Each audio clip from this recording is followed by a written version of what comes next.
आज अपना टॉपिक होगा इंटरसेक्शन ऑफ टू लाइंस और इसको मैं 2-3 विधियों से बताने की कोशिश करूँगा। सबसे पहले एक शॉर्टकट मेथड्स लेंगे। सबसे पहले समझते हैं अपन कि आखिर इंटरसेक्शन ऑफ टू लाइंस होता क्या है। एक ही प्लेन में दो लाइन होंगी ए पॉइंट से जाने वाली and parallel to B vectors यानी B1 वेक्टर्स।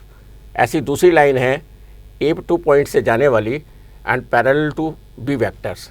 यानी अगर इन लाइनों को मैं नाम दूं तो पहले वाली लाइन हो गई A1 प्लस लैम्डा B1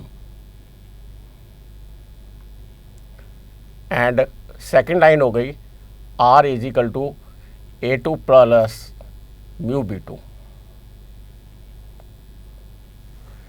अब इसका सबसे पहले एक शॉर्टकट मेथड क्या होता है कि आखिर ये वास्तव में एक दूसरे को इंटरसेक्ट कर रही हैं या नहीं कर रही हैं। अगर ये वास्तव में एक दूसरे को इंटरसेक्ट कर रही हैं, इसका मतलब ये हो गया कि ये एक ही प्लेन में होंगी। और एक ही प्लेन में होने का मतलब ये होता है कि लाइंस आर कोप्लानर। तो अपनी यहाँ से दो चीज़ें आती हैं, एक तो lines intersect to each others and lines are coplanar. यानी दो क्वेश्चन अगर आपके बनते हैं तो आप शॉर्टकट मेथड से इसको कैसे निकाल सकते हैं, ये देखिए। मैं डिटरमिनेंट प्रोसेस से इसको समझाता हूँ। पहले आपको हम करते क्या हैं, अगर इनका जो डिटरमिनेंट है यानी यहाँ से मैं अगर आई वेक्टर से आई वेक्टर का जो कोफिशिएंट है पहला वाला 1 और दूसरे में आई वेक्टर का कोफिशिएंट है 4, तो इन पॉइंटों का डिफरेंस ऐसे ही जे वेक्टर के कोफिशिएंट का फिर डिफरेंस, ऐसे ही के वेक्टर के कोफिशिएंट का डिफरेंस। तो आई का कोफिशिएंट यहाँ पे 1 है तो 1 और इधर आई का कोफिशिएंट कितना है 4। 1 minus 4 is equal to -3, first point.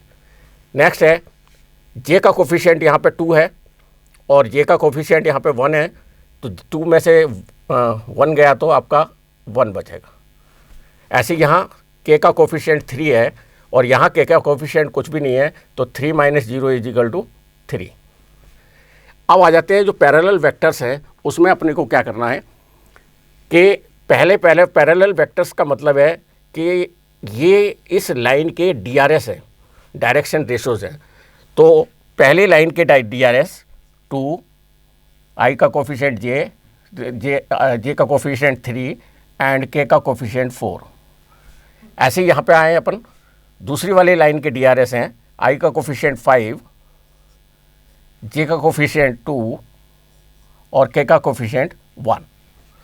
ठीक है, अब इस डिटरमिनेंट को अपन सॉल्व करते हैं। अगर ये डिटरमिनेंट की वैल्यू 0 आ जाती है, it means lines intersect each other. तो सॉल्व करें इसको। -3, इसके सामने की रो और कॉलम हटा दें। 3 माइनस 8, फिर -1, सामने की रो और कॉलम हटा दें। 2 minus 20 plus 3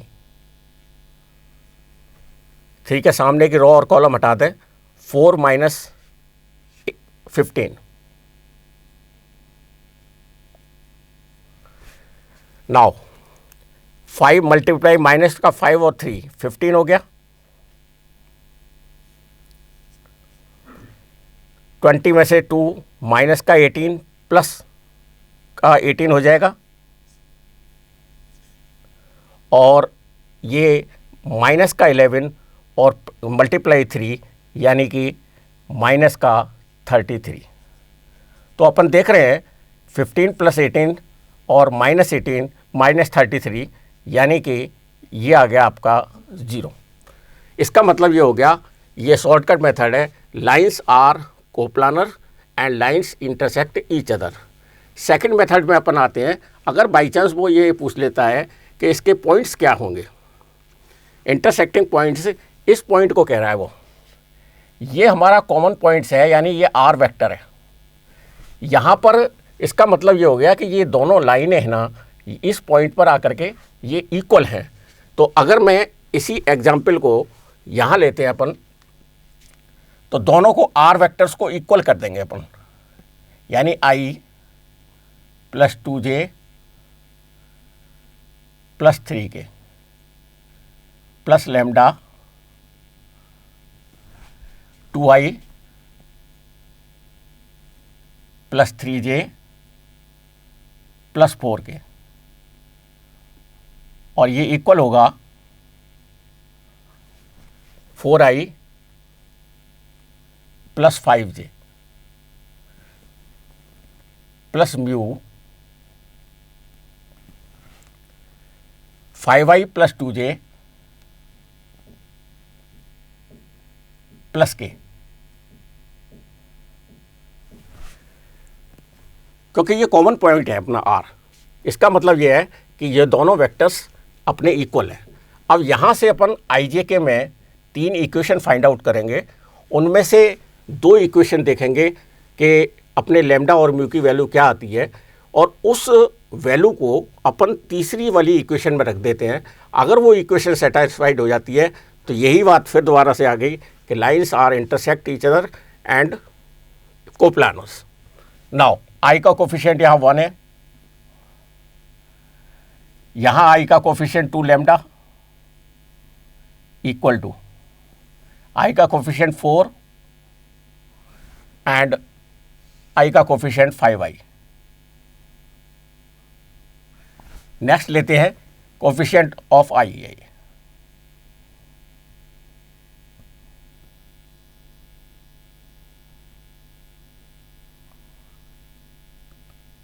now coefficient of j, coefficient यहाँ पे j 2, यहाँ पर कोफिशिएंट 3 लैम्डा इक्वल टू यहाँ j का कोफिशिएंट 1 और प्लस यहाँ j का कोफिशिएंट आ गया आपका 2 mu. Third equation coefficient of k, k का कोफिशिएंट 3 प्लस यहाँ k का कोफिशिएंट है 4 लैम्डा इक्वल टू यहाँ k का कोफिशिएंट है 0 प्लस k का कोफिशिएंट है म्यू। अब इनमें से अपन कोई भी 2 इक्वेशन सॉल्व कर लेते हैं। सपोज करो इन दोनों को सॉल्व करते हैं अपन, है ना। तो इन दोनों को जब सॉल्व करेंगे तो ऐसी स्थिति में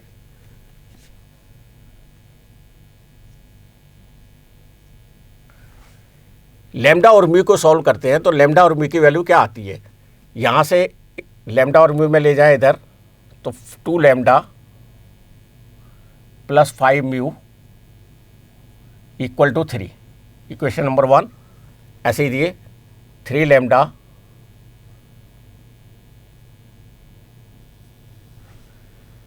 minus 2 mu equal to -1।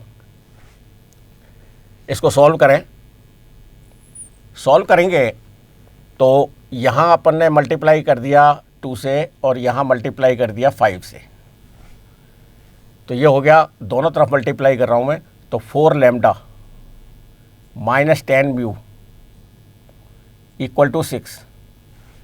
Next है 5 से मल्टीप्लाई किया 15 lambda minus 10 mu equal to -5।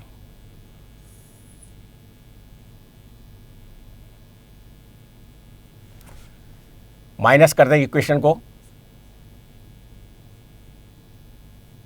Minus का 11 लैम्डा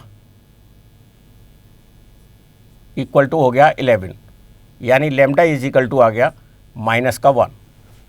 अब लैम्डा की वैल्यू को किसी भी एक इक्वेशन में रखते हैं। सपोज करो इस इक्वेशन में मैंने रखा लैम्डा की वैल्यू को, यहाँ -2 हो गया, ये इधर ले गए 5 हो गया, यानी म्यू की वैल्यू भी आपकी कितनी आ गई -1। अब इन दोनों इक्वेशन को जब अपन ने सॉल्व किया है तो दोनों वैल्यू लैम्डा और म्यू की वैल्यू आई हैं। अब इसको अपन थर्ड इक्वेशन में रखते हैं तो 3 + 4 लैम्डा की वैल्यू कितनी है -1 इक्वल टू म्यू की वैल्यू कितनी है -1। 3 - 4 -1 इक्वल टू -1। इसका मतलब ये हो गया कि अगर ये थर्ड इक्वेशन सॉल्व हो रही है तो ऐसी स्थिति में है कि ये लाइंस इंटरसेक्ट करती हैं और साथ में ये एक ही प्लेन में है और कोप्लानर इसकी स्थिति में। अब अगर मान लीजिए वो आपसे पॉइंट पूछ लेता है कि इंटरसेक्टिंग पॉइंट क्या होगा, तो चाहे तो अपन इस वाली इक्वेशन में देखें या इस वाली इक्वेशन में, या तो इसमें लैम्डा की वैल्यू रख दें या इसमें म्यू की वैल्यू रख दें। दोनों ही स्थिति में पॉइंट जो आएंगे वो कॉमन पॉइंट आएगा, क्योंकि आर कॉमन पॉइंट्स है अपना। ऐसी स्थिति में वो पॉइंट्स कॉमन होगा। रख के देखते हैं। R is equal to intersecting point,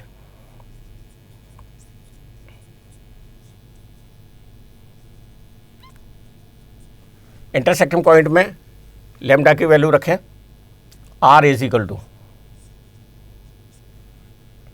I plus 2j plus 3k।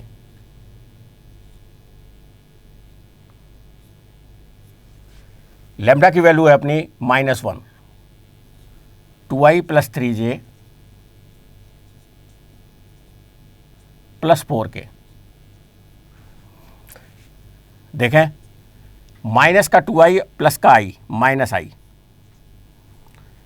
Plus का 2j माइनस का 3j माइनस का j,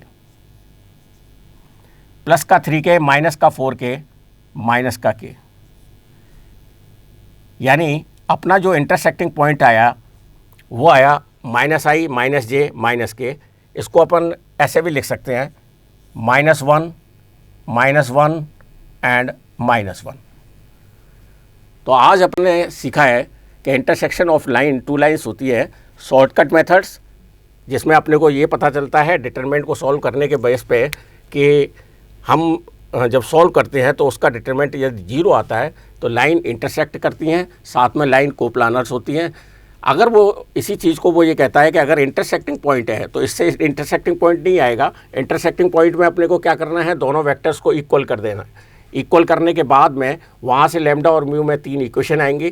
3 इक्वेशन में कोई सी 2 इक्वेशन अपन अगर सॉल्व करते हैं और दोनों इक्वेशन को सॉल्व करने के बाद में जो लैम्डा और म्यू की वैल्यू आती है, उस वैल्यू को अगर अपन थर्ड इक्वेशन में रखते हैं और वो अगर सेटिस्फाइड हो जाती है, इसका मतलब लाइन इंटरसेक्ट है एंड कोप्लानर है। और इंटरसेक्टिंग पॉइंट की बात करता है वो, तो लैम्डा की वैल्यू को या तो यहाँ रख दें आप या म्यू की वैल्यू को आप यहाँ रख दें। दोनों स्थिति में पॉइंट्स आपके यही आएंगे। ठीक।